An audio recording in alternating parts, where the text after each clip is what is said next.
Welcome, friends. I hope you are having a great day. Just wanted to warmly welcome you here on the Rachel Varga podcast. And you might be tuning in on the Facebook page or YouTube channel. Make sure to subscribe, hit that bell notification so you know when I go live next. And we are going to talk all about building confidence in today's episode with Huti, all the way from Australia. Let me tell you a little bit about her. Huti works with women to help them unlock the truth that she believes we all have inside of us, reducing the noise that's in the mind, finding balance, and connecting into their heart space where their truth lies. I love how you said that, Hootie, instead of, authenticity. I think this is a better way of looking at this. Building self-belief and trust so that all of us can start to live a life in alignment with what's truly important to them and ultimately to live the life of their dreams now. That is a pretty cool that's a cool thing to do. So let's bring Hootie on the show here. Hootie, welcome. Hello, Rachel. Thank you for having me here. Yeah, and I think he has some really cool ideas for today's episode in helping us all build our confidence and kind of reduce the noise with what's around us. So, what really prompted you to reach out for today's call here? I've been on quite the journey myself with confidence, and I've come to a place and an understanding around confidence in my life that I just completely wasn't aware of before. And I'm wanting to really share this with as many women and people as I possibly can. And, how we feel in ourselves and how we look and the connection between the two is directly related for a lot of us and can be an area that can hold us back. And you're, my go-to person when it comes to beauty and radiance, because it's that radiance that really comes out of us, out to our world. And I was really curious about your take on this as well. Yeah.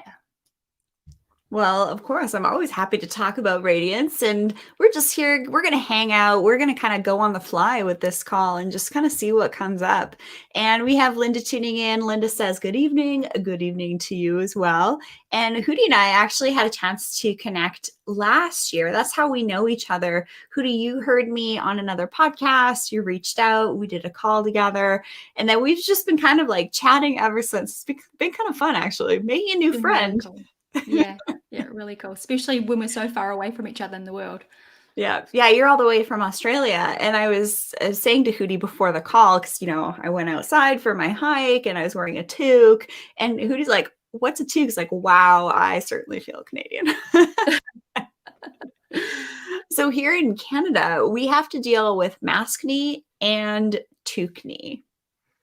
All right. Yeah. So, sometimes we can get breakouts along our hairline, where on our temples where our hair touches and our toque. That's definitely something I need to be aware of. And anyways, let's get back on track here. So why don't we just share sort of both of our takes on, what do you believe is really holding women back from feeling more confident in their lives? What's your take on this? I think it really is our own beliefs and stories that we tell ourselves. Um, Confidence, I really want to get across that when people focus on feeling like they lack confidence, they're really not looking at their life in whole, right? In the bigger picture, because we all have areas that we're confident in, but when we focus on the areas that we lack confidence, we feel like we don't have confidence anywhere. So the first thing is raising your awareness to what you are confident in. And the next thing is, how did you become confident in that area? The example I'll use is for mums when they have a baby, right? When they first have a newborn baby, they don't you have times where you've done this for the first time, you lack confidence, and eventually over time the confidence grows, right? So for me, confidence really starts off from a place where you lack confidence, where you don't have it at all. And how you gain confidence in an area of your life where you don't have it is that you take action and you do things in that area, maybe through repetition, where you become to a place where you become competent. I think we feel confident in things that we're competent in. And, you can just watch children playing or doing something new. They just have a go at things and they want to have fun and experience it, right? Um, we can really take a lot of lessons from children. There's so much wisdom with kids and how they approach things. And as adults, we can kind of stick to things that we're really comfortable and competent in, therefore not really going out in areas where we lack confidence and taking steps. Yeah, that's great. And so we kind of initially met because you were kind of like, what do I do with my skin? So sometimes it can be helpful when we are maybe lacking confidence in a specific area. Well, who could I potentially learn from that's going to give me a little bit more guidance initially in taking that step to kind of like get the skin we want so that we can have confidence with our external appearance and also have confidence with exactly what we are doing day in and day out.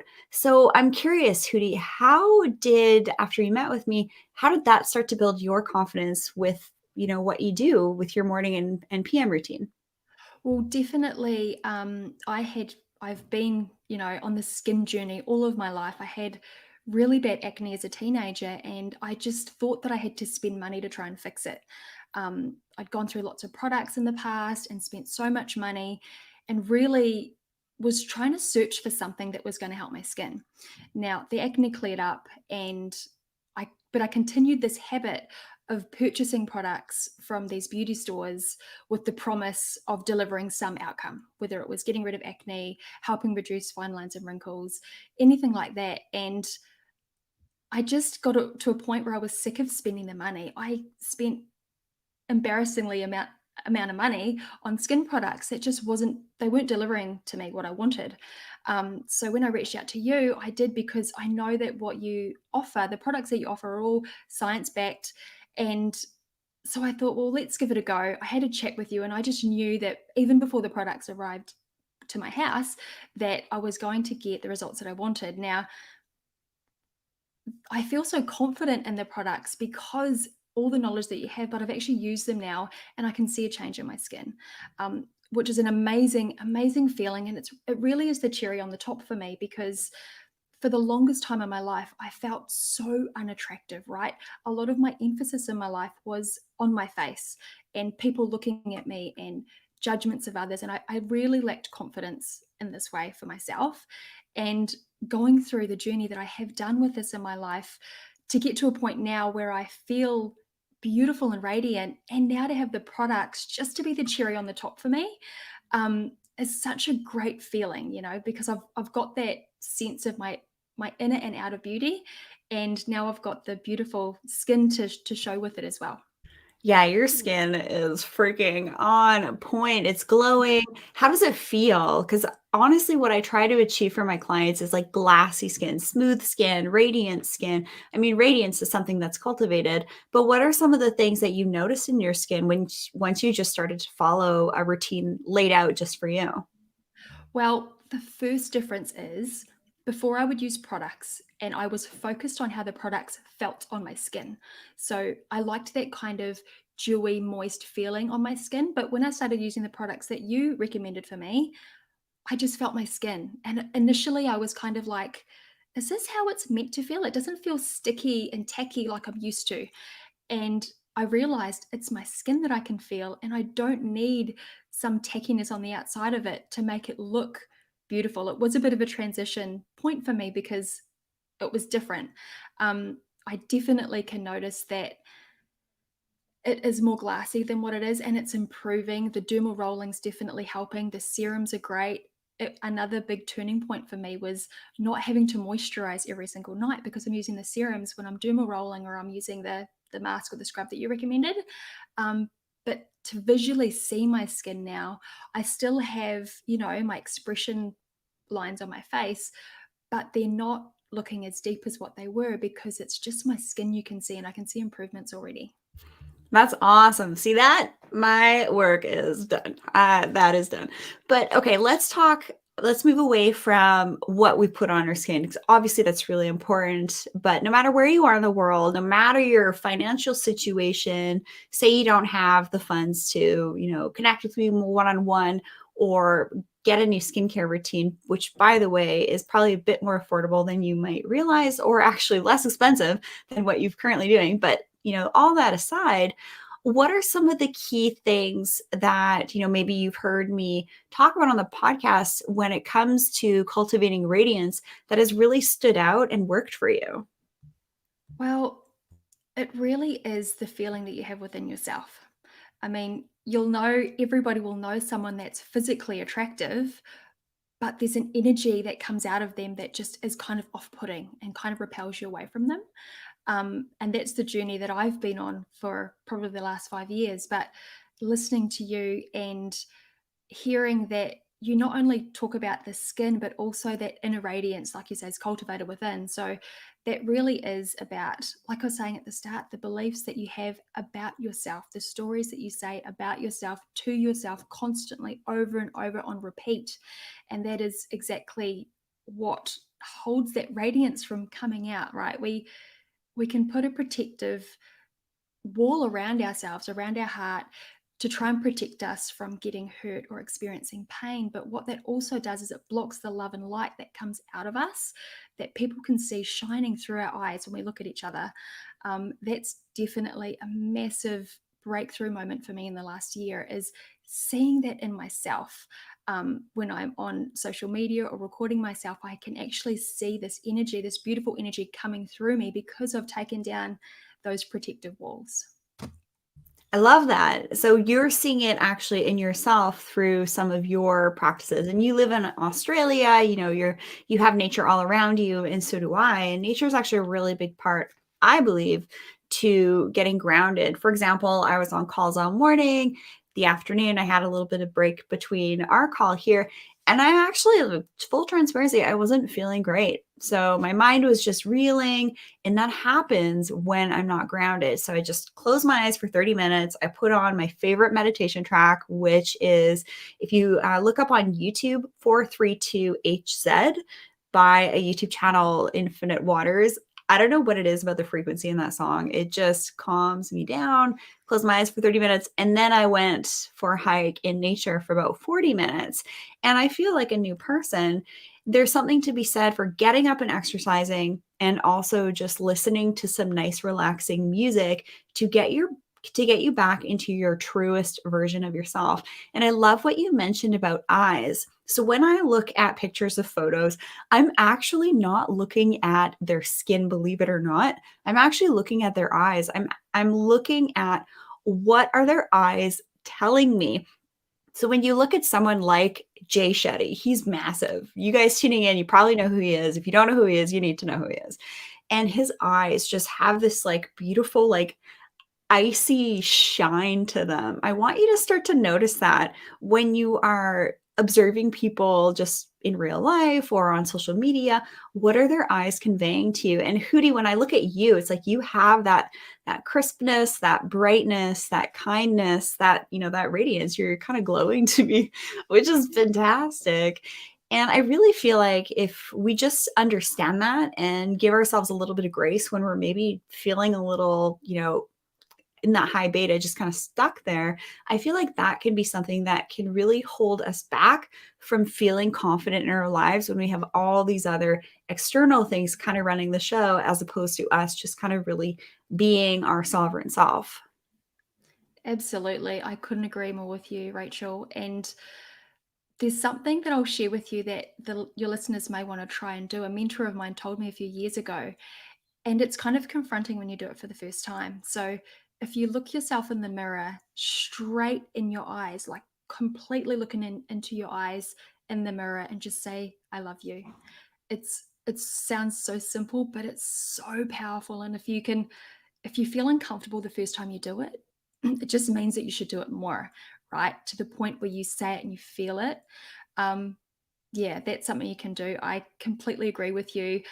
I connect with through eyes as well. And when you're saying about going out in nature too, and the noise and all that sort of, absolutely. I still go through times where my mind is going on round and round and round, and that can pull us away from ourselves, right? Nature is one of the best ways to regulate our nervous system. It feels great. You get to be really present in the moment without having to try meditation. Also, is a practice that I do every single day. Um, And nature walking, though, you don't have to try and focus if you're not used to meditation. You just go out and walk, and it's an automatic response that your body has. So I love that you mentioned both of those, because those are things that I do regularly.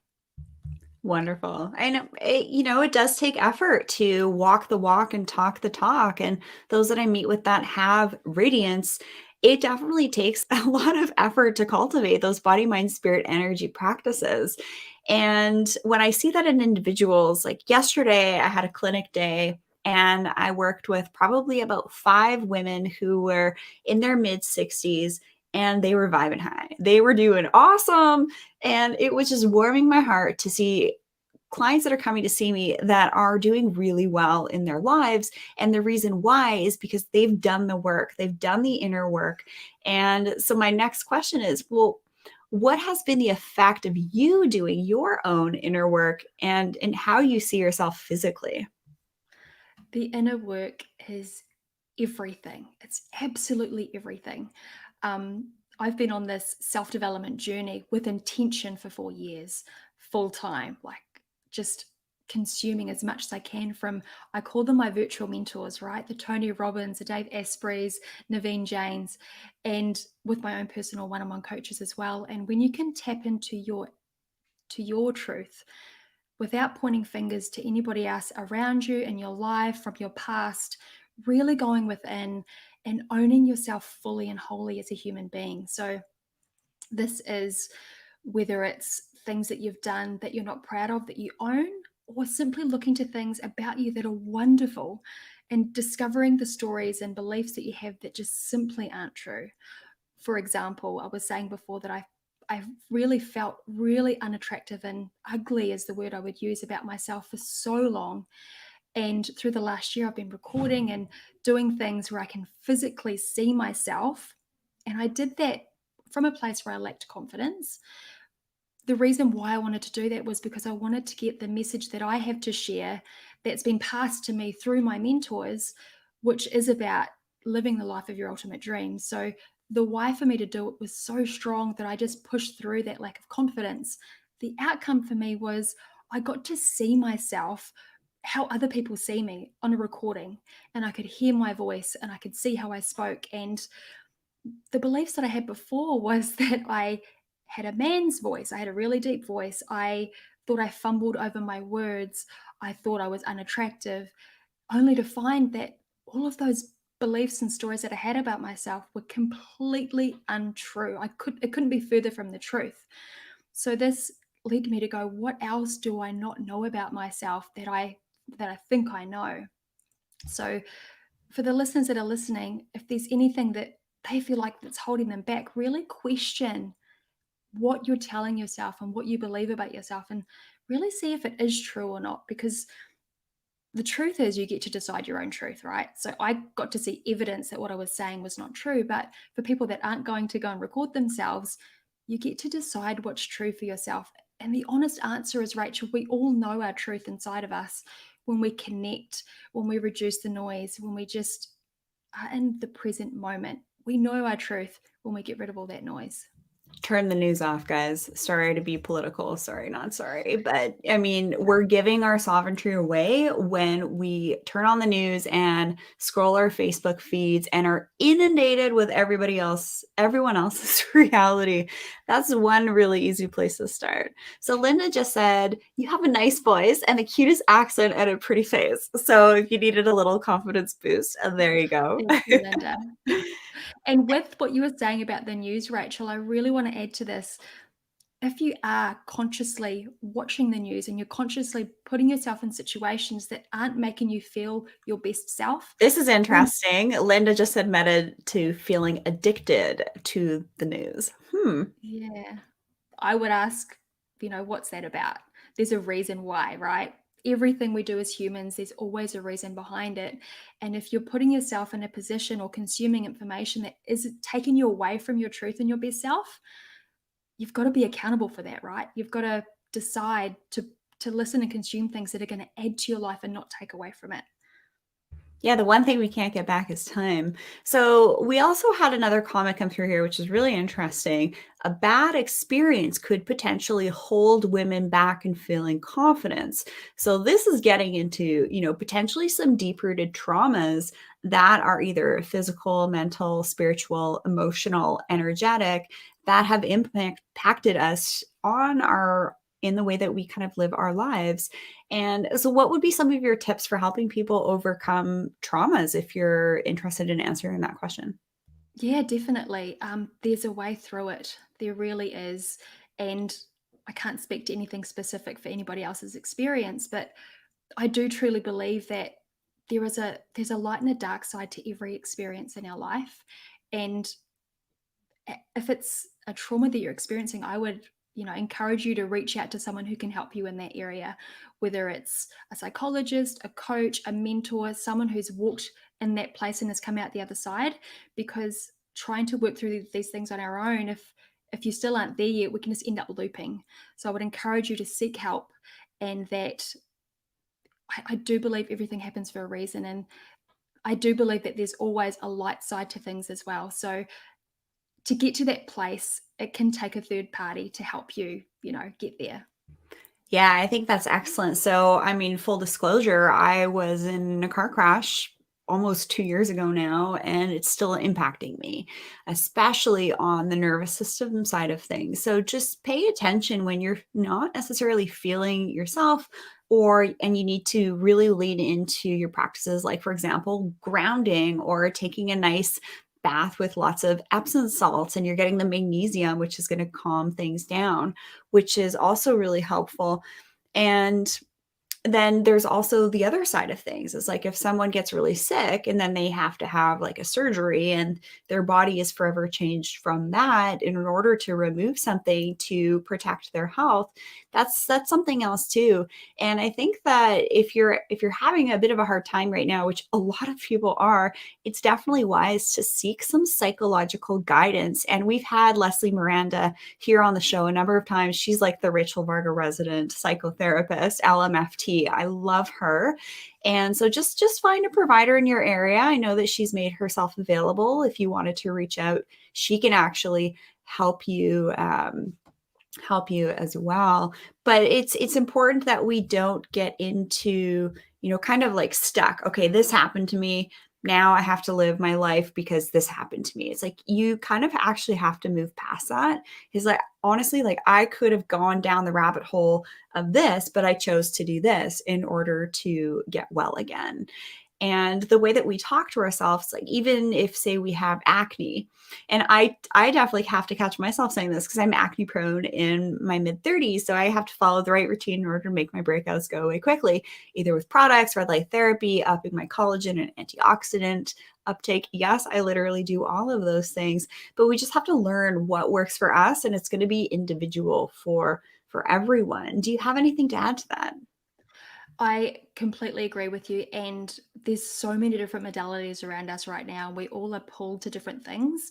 If you can stack a few different things on top of one another, you're going to get the best results. So, like you said, Epsom salt baths, float tanks are great, meditation, nature walks, someone to help you through. And it may be a couple of different people as well. So, maybe not just one point that's going to help you through it, but looking at what you're really drawn to for you personally and stacking them and doing some daily practices, meeting with someone and speaking, exploring maybe your spiritual side, just anything that's going to help you get back to your truth and to live the life that you really want to. I'm going to switch gears a little bit and talk about something that I feel like has really impacted me, and that's actually electromagnetic hypersensitivity. If you go on the WHO website, there is a percentage of the population that experiences severe effects of electromagnetics. And what have we had roll out over the number of years? We've got 1G, 2G, 3G, 4G, 5G. And now we're going to have up to 40,000 satellites orbiting around our planet within the next couple of years. And I did actually go on a little bit of a deep dive on a physician that's been actually studying electromagnetics on our planet, the ionosphere, and we just don't actually know how all of that electromagnetics with the satellites and also with 5G, there's definitely some data that's come out. But I think we're going to actually start to see an uptick of individuals who are hypersensitive to this. So if you've been tuning into the show for a while, one of the things that I do is I hop in my Jeep, I go 3 hours out of cell reception.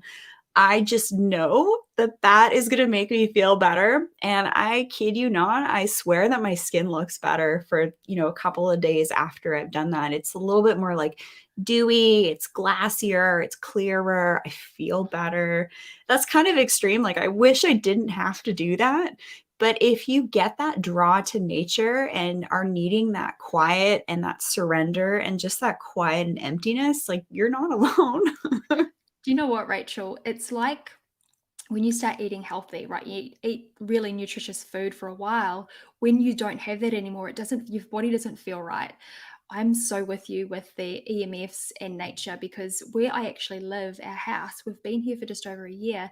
There's no cell signal here. So the only time we have any internet or any access is when we turn our Wi-Fi on in the morning. We have it off overnight every single night. And so when it's off, there's nothing here at all night long. My husband and I and our children get to live with our bodies just in nature. We've got trees all behind us.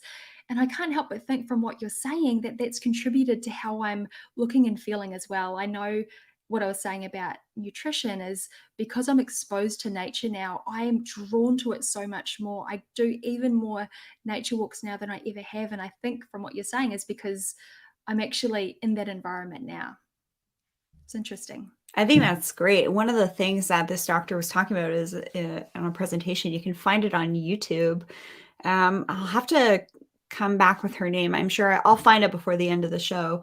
But you guys should definitely just really start to realize that things like Wi-Fi in our homes, they're kind of always buzzing. And then when you start to use it, it goes up a little bit higher, but it's always going. And even our laptops and our cell phones, these devices, these digital devices, they work by always sending out signals. Hey, let's send out a signal. Does anybody want to interact with me? As opposed to us going on to the device and then the device responding to us. It's actually, I didn't know that until yesterday. I was like, whoa, my mind got blown. So by the way, if you're tuning into this podcast, keep your phone on airplane mode. Keep it on airplane mode as often as you possibly can. That's one way to reduce your EMF exposure. This stuff's nuts. And I just, 10 to 20 years from now, I just think that we're going to be learning about more and more about the health impacts because we are electrical beings.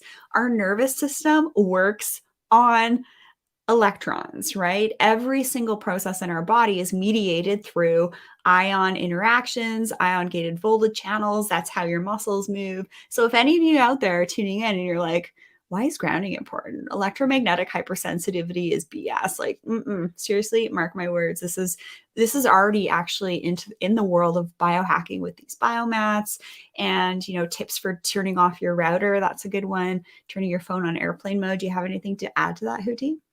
Well, for anyone that doesn't think that it's a real thing, how good do you feel when you walk barefoot on the beach, right? There's something about that you just leave that place going, wow, I feel so good. Like, you can already think back in your life where you've experienced it. And I completely agree with you. Like when I'm working with my coaching clients and we're talking about things from their past, it's always in my mind about what's around us now that we don't actually notice is there, like the EMFs and environmental toxins. Mold's a really, really big one. It's impacted my family quite significantly. So being aware and staying in tune with information that's out there and being open to it as well. It's really, really important. All right, I'm going to do this live. I found the speaker. Her name is Beverly Rubik, and she has a presentation on YouTube. And I'm going to bring up the link here to share it. Just look up Beverly Rubik, Rubik. And the discussion is wireless radiation, 5G environment, and health. And it's from the 2019 Soil and Nutrition Conference. And this is on the Bionutrient Food Assoc account on YouTube. Check it out. This is like some of the latest and greatest information. That being said, I'm not saying I agree with everything that's in that presentation, but something to the effect of like picking up a dosimeter, right, to measure the effects of radiation around you. So the spectrum of radiation goes from like microwaves to gamma rays and everything in between. And we're very sensitive to obviously gamma rays. You know, that's what's in space. And that's why you have to, if you're an astronaut, you're in a spaceship, you got a spacesuit on, and it's protecting you from against that radiation. And some of the things from our devices, they're not just like an FM radio, which is at a certain frequency. Some of these newer electronics, digital devices that aren't, you know, analog and stuff like that are much higher. And I do actually drive like a 1994 vehicle that is completely analog. And it's actually really hard to find things that are analog and that don't have like Bluetooth running in the background. You actually have to get like an old stove, an old fridge, because everything is smart now, right? And they're always sending and receiving information, but there are ways that you can actually like snip the wires in the back. Yeah, we've got some smart things here, like you say, because that's what's on the market, and you can just disconnect them from the Wi-Fi so that they're not emitting anything too. Yeah, airplane mode on your cell phone is good. I mean, if this stuff helps me, I'm sure it's going to help other people too, right? Definitely. All right. So, what does living in alignment with your truth mean, and why is it important? Living in alignment with your truth really is about living your values every day. You know, what's the most important things to you? And for anyone that isn't sure what that is, you know, think about if you had 6 months to live. What's really, really important for you to be experiencing? Who will you be around? Where will your focus be? Right? Those are the things that you value. And if you can experience those in your everyday life because they're important to you, that's where you get to just feel fulfilled. I think where I see a lot of pain with people is when they're not living in alignment with themselves and they're more concerned about what other people think and say, how they feel like they should be from some preconceived notion of what they think a good life looks like. And they're just not listening to their inner voice. So it's really living in alignment with what's truly important to you and spending time with the people you care about as often as you possibly can. Um, and to begin that journey really is to start off by finding out what is really important to you, because so many people that I speak to, when I ask them, you know, what they want for their future, they simply cannot tell me. They can tell me all the things they don't want, and they can tell me the experiences and the things that are happening right now that they don't want. And guess what happens when they do that? That's where their focus goes. So that's what they continue to experience. So really getting clear on what's really truly important to you and yourself. You can get help with that as well, like we were talking about before, through a psychologist or a coach, and living it every single day. Don't wait for 12 months time when you reach a goal to feel happy and fulfilled in your life. You can begin to feel that now. And why not? Because it's all available to all of us. I love what you said about when you ask people and they don't even know what they want. Okay, again, full transparency. This is something that I kind of grapple with myself too. So, what do I make myself do? I make myself do vision boards. And thank goodness my husband will actually do them with me. It's actually really cute. It's like crafts night with the Vargas, right? Yeah. And it's really weird because last year, at the end of last year, I looked at my board for that year and I actually crushed what I put on there. And there's something to actually putting into motion, writing pen to paper. We're not talking like trying to do like an electronic Pinterest vision board. Like that's not that. It's not the same. Getting away from digital, moving more back to analog. There's some, I don't know, there's some special stuff going on there. I love And vision boarding. What about writing, you? writing with a pen. Yes. I write, journal. I've got a mission statement that I read, and just like your vision board, I have to continually update it because I keep achieving what I'm writing there because it's where my focus is. And when you focus on it, guess what happens in your life? Opportunities pop up all over the place that you would completely miss out on if you're focused on what you don't want. So it's simply putting your focus to where you're wanting to go. But yeah, vision boards, journaling, there's the brain connection when you're writing physically rather than typing. I love to type, but writing is a completely different experience. It gets into your nervous system almost as well in a way, and definitely in your brain activates in different areas when you're writing too. And reading it, like reading it, I listen to audiobooks, I listen to podcasts, amazing. but actually reading what you're writing in your own handwriting, I think is, and what you've created on your vision board as well, because you got the glue and you stuck it on, and it's that whole process that I think definitely helps as well, for sure. Yeah, and I've certainly done some things, I've written in my journal and then I'll go back to it and read it. I was talking about this with one of my best friends the other day, and it's interesting what can come up, and that's called free writing. And I just want to jump back to when we're talking about living in alignment and to what really kind of like lights us up. One of my favorite authors, her name is Rebecca Campbell. She's actually from Australia and then she moved to the UK. I had the pleasure of meeting her. Her books, Light is the New Black and Rise Sister Rise, is actually what prompted me to start showing up and, doing this stuff here. I kid you not. She was like, I got those books into my awareness. I read them and they really they changed my life game, which is really, really fun. I have that on my Audible to read, to listen to next, actually, that Light is the New Black. I've heard it's amazing. It's such a cool title as well, right? And yeah, I think that there's a lot of value in that. So, do you believe that limiting beliefs are all bad, or are there some benefits? I know we live in a world universe of duality. Some people are going to say that there's been like shifts in our reality for various reasons, right? If there's like things happening outside of the planet energetically, like solar flares, other massive, huge asteroids that are whizzing by the Earth, that is going to affect us to some degree, whether we know about or we don't know about quite yet.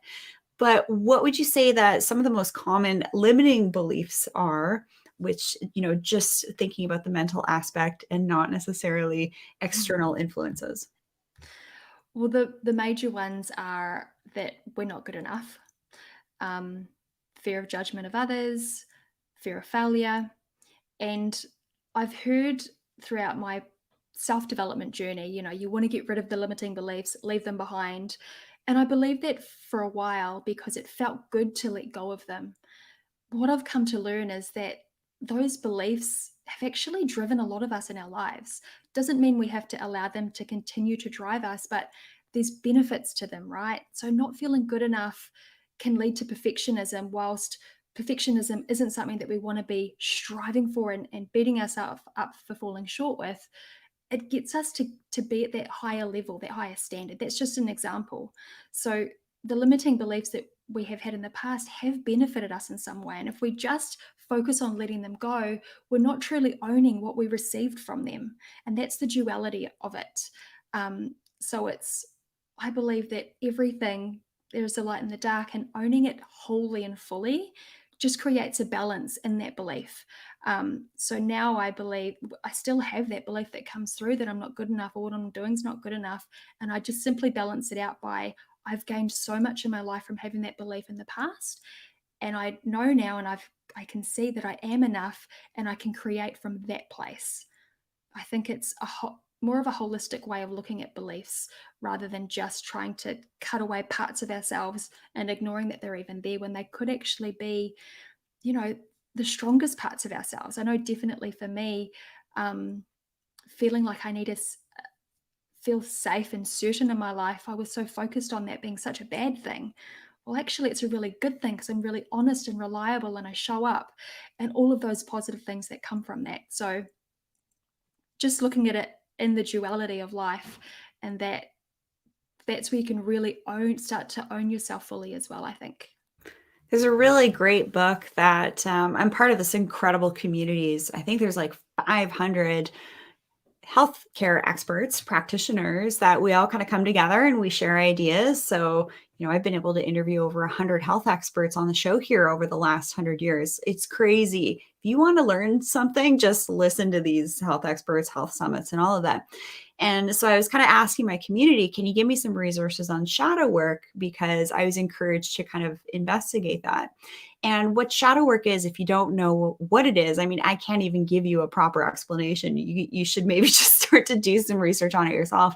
But there's a really great book. It's a really quick read. It's called Owning Your Shadow.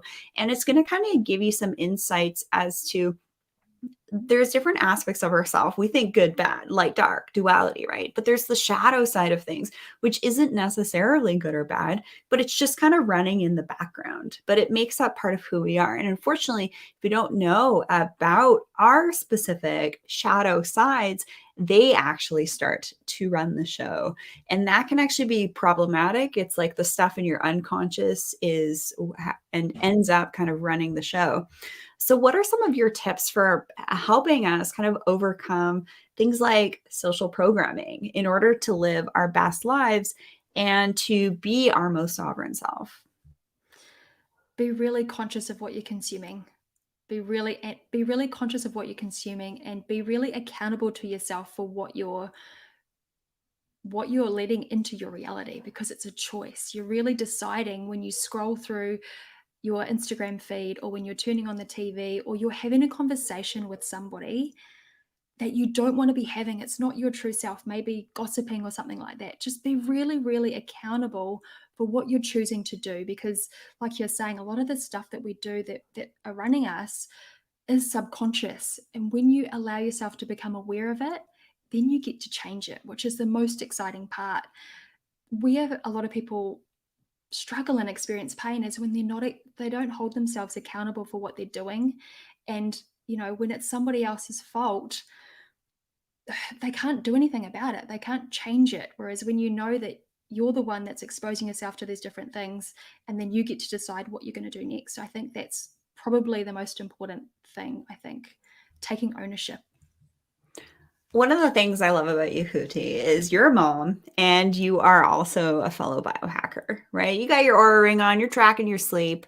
When you see some of your friends around you who aren't doing practices within biohacking, are you seeing them have a really hard time, especially over the last year, compared to yourself? Absolutely. The gap is definitely there, and it's become way more obvious in my eyes than what it was before. Um, and I really feel for them, because they really it's just the awareness, right? It's the awareness and being curious about what's happening. And I'll always, anyone that's interested that's in my environment, I'm going to share, of course.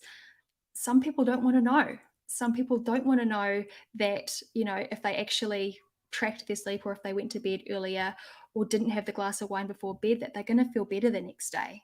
And they don't want to know that, the eating choices is the reason why they have that dip at 2 or 3 o'clock in the afternoon. So, I've definitely, in the last year especially, it's very, very clear, with everything that's been happening in the world around us, that those subconscious drivers are even more present than what they have been before, I think. Yeah, I've been working with clients throughout this whole time, and I have really seen a subset of people who have just been having the hardest go, and that's young moms. And I really feel for young moms, and it's their moms that have been holding down the fort, right? The women, you hear me talk about this, women in their 60s that have the self-care practices dialed in. They developed these self-care practices before biohacking was even created in the Webster's Dictionary by Dave Asprey. And so now we have our generation who's leaning into these health optimizing self care practices. But where I think there's a little bit of a lack is the awareness around the emotional and spiritual health. Would you agree with that? Absolutely, definitely.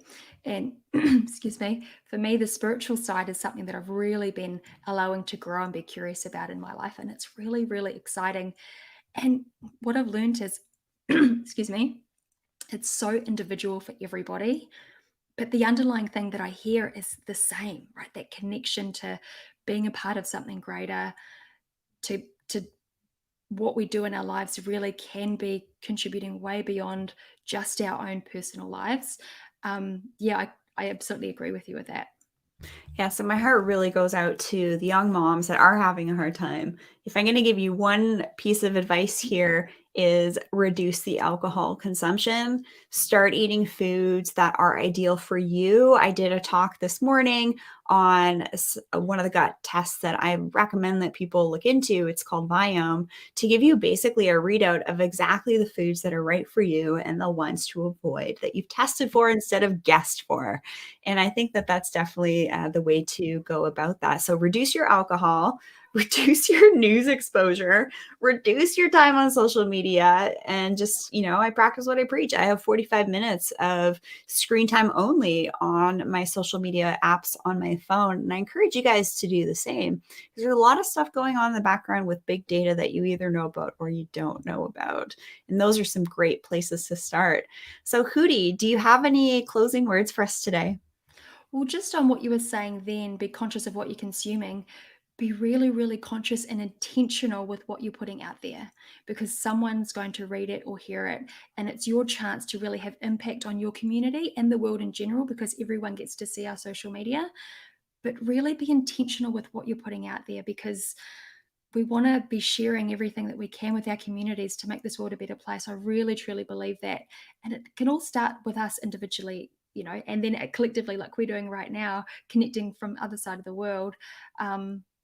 Be intentional with your thoughts, with your practices, with what you're consuming, with resting, with everything. And there's a beautiful balance in that helps keep you level. But balance really isn't just, if you're completely perfectly balanced, you stay still, right? In order for us to move through life, we do have to go off balance a little bit, and that's how we grow, and it'll always come back into balance. But just finding what that looks like for you, when you're in a spot that's really challenging and difficult, what's going to bring you back to your neutral or your balanced place. And the intention, I think, is the most powerful thing, because when you create an intention within yourself and you put it out there and you commit to that intention, being, influencing people in your life and living the life of your dreams from your heart space, you get to create it, right? Being accountable to yourself and really stepping into your power and living the life you want now. I really like what you said about balancing. So we have these mechanisms in our body that are set to achieve homeostasis.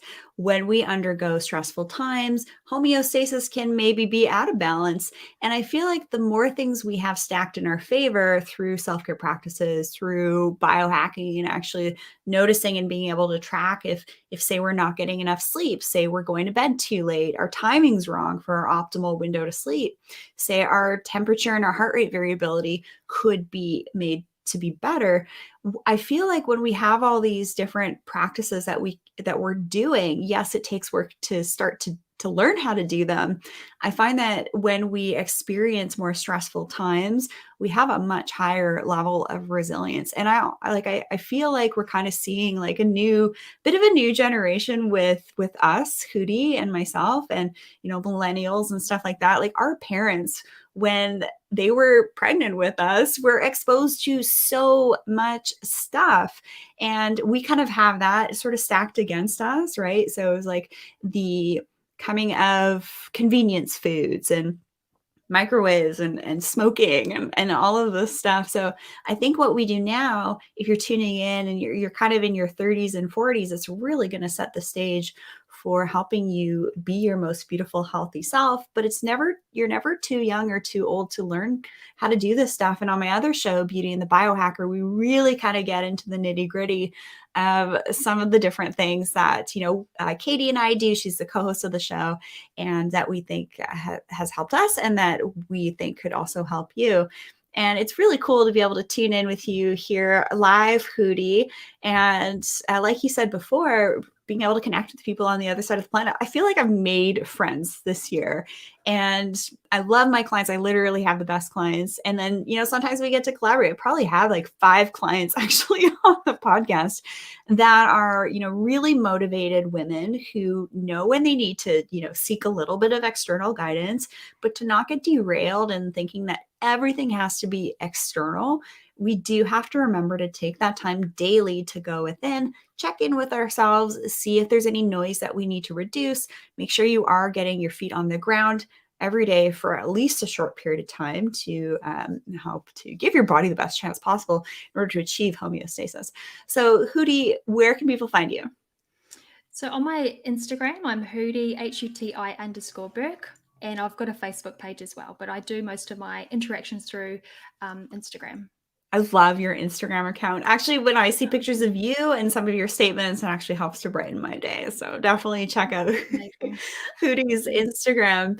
And I would also love to meet with you tuning in here, taking this journey together. Feel free to reach out and book your one-on-one skin consultation with me, where I'll give you a plan for what you can do at home and in the clinic at rachelvarga.ca. And it's just been a pleasure connecting with so many of you incredible souls from all over the globe. I mean, the top listeners on the show here are from the US or from the UK, Canada, lots of people actually in Bali and Australia. So this is it's kind of getting out there, which is really, really cool. So share this episode with someone that you think could benefit from this. And don't forget to subscribe on the Rachel Varga official Facebook page, YouTube channel, Instagram, and hit that bell notification so that you know next time when I go live.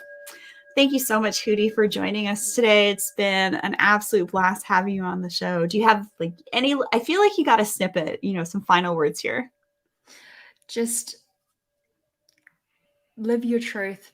Just really get curious about who you really are, what you really want to experience now, and what you want to create for your future. Because, like I said, everything is completely available to all of us if we're happy to go and try and discover to see what that is for us. And thank you so much, Rachel. I love that we've connected, and I'm looking forward to staying in contact with you.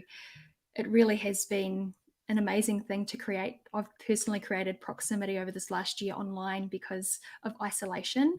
And it's such a powerful thing. Like the people that I'm connecting with across the world is really, really exciting. And I'm excited to see what I'll be creating this year as well, and yourself. Yeah, maybe it just gave us all that little bit of push we needed to figure out, okay, maybe it's time to reevaluate the way I'm living my life out of, potentially like a programmed way of living our life to creating the life that we want. Thank you so much, everybody, for joining Huti and I today on the Rachel Varga podcast. See you guys.